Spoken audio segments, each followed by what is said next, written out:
बिस्मिल्लाहिर्रहमानिर्रहीम। अस्सलाम वालेकुम नाज़रीन, फ़ातिमा फ़ूड कॉर्नर में करती हूँ आपको खुशामदीद। वीडियो का आगाज़ करने से पहले मेरी आपसे गुजारिश है कि मेरे चैनल को आपने लाइक और सब्सक्राइब करना है ताकि मेरी हर नई आने वाली रेसिपी आप तक बआसानी पहुँच सके। आज की वीडियो में मैं आपके साथ जो रेसिपी शेयर करने जा रही हूँ वो है जी शामी कबाब। मटन के साथ आज मैं शामी कबाब बनाऊंगी। बहुत ही इजी और आसान रेसिपी है।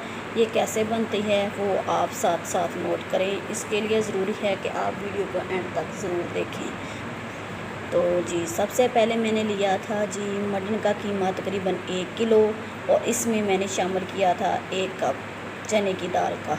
नॉर्मल कप आप कोई भी इस्तेमाल कर सकते हैं जिसमें आप रोज़मर्रा चाय पीते हैं, वो वाला 1 कप मैंने लिया था चने की दाल का। उसे मैंने सुबह भिगो के रख दिया था तकरीबन 2 से 3 घंटे के लिए।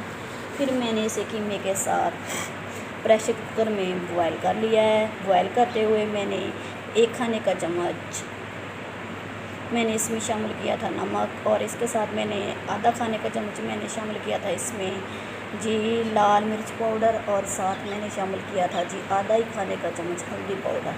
और फिर मैंने इसे कुकर में अच्छी तरह बॉयल कर लिया है। अब मैं इसकी पिसाई करूँगी। पिसाई करने के लिए बेहतर यही है कि आप सिल और बट्टे का इस्तेमाल करें। मैं भी और सिल और बट्टे के साथ ही इसकी अच्छी तरह पिसाई करूँगी। पीसने के बाद ये इस फॉर्म में आ जाएगा। थोड़ा थोड़ा करके आप सिल और बट्टे में इसको पीसती जाएं। चने की दाल और कीमे को मैंने अच्छी तरह पीस लिया है और अब मैं इसमें शामिल करूँगी तकरीबन 3 से 4 अदद पिसी हुई सब्ज़ मिर्चें और इसके साथ मैं अब इसमें शामिल करूँगी पिसा हुआ ज़ीरा और थोड़ी सी पिसी हुई काली मिर्चें।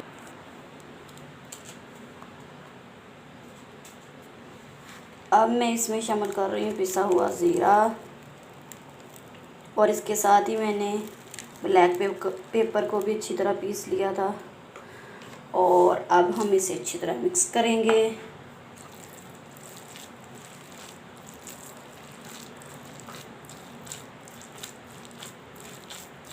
इसके साथ मैंने तकरीबन 2 एग लिए हैं, इसे भी मैं अच्छी तरह फेंट लूँगी और इसके साथ ही हम चूल्हे पे एक पैन रख देंगे और इसमें ऑयल को गर्म होने के लिए छोड़ देंगे।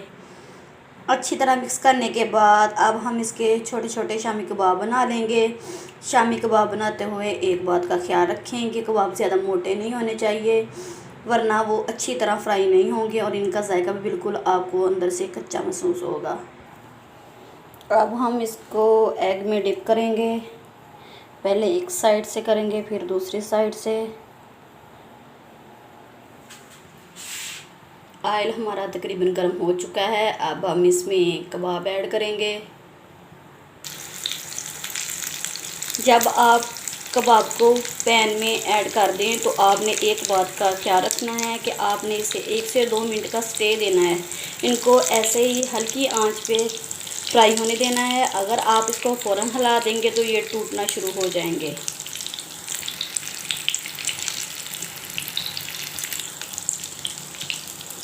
ये देखें नाज़रीन, बिल्कुल हल्के हाथों से आपने इनको हिलाना है।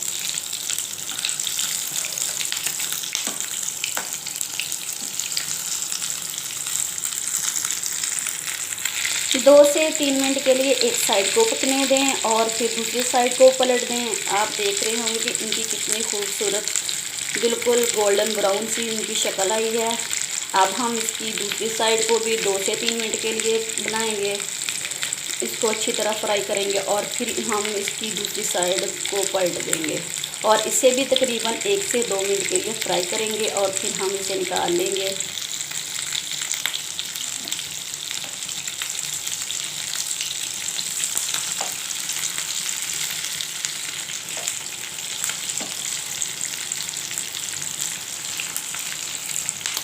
आप देख रहे होंगे कि नाज़रीन कबाब हमारे बिल्कुल भी नहीं टूटे। इसकी यही वजह थी जो मैंने आपको बताई।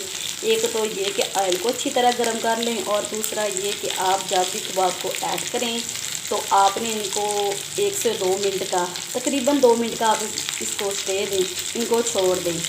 इस तरह आपके कबाब बिल्कुल भी नहीं टूटेंगे।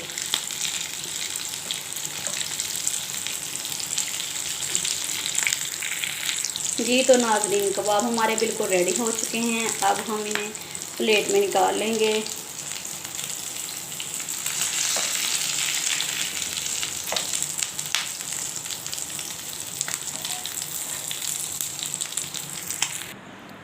जी तो नाज़रीन, शामी कबाब हमारे बिल्कुल तैयार हो चुके हैं। आप इसे मेयोनीज़ या केचप या दही की चटनी, जिसके साथ भी आप पसंद करते हैं, आप इसे सर्व करें। आज की हमारी शामी कबाब की रेसिपी आपको कैसी लगी, आपने कमेंट में ज़रूर शेयर करना है। मेरे चैनल को करना है सब्सक्राइब। अल्लाह हाफिज़।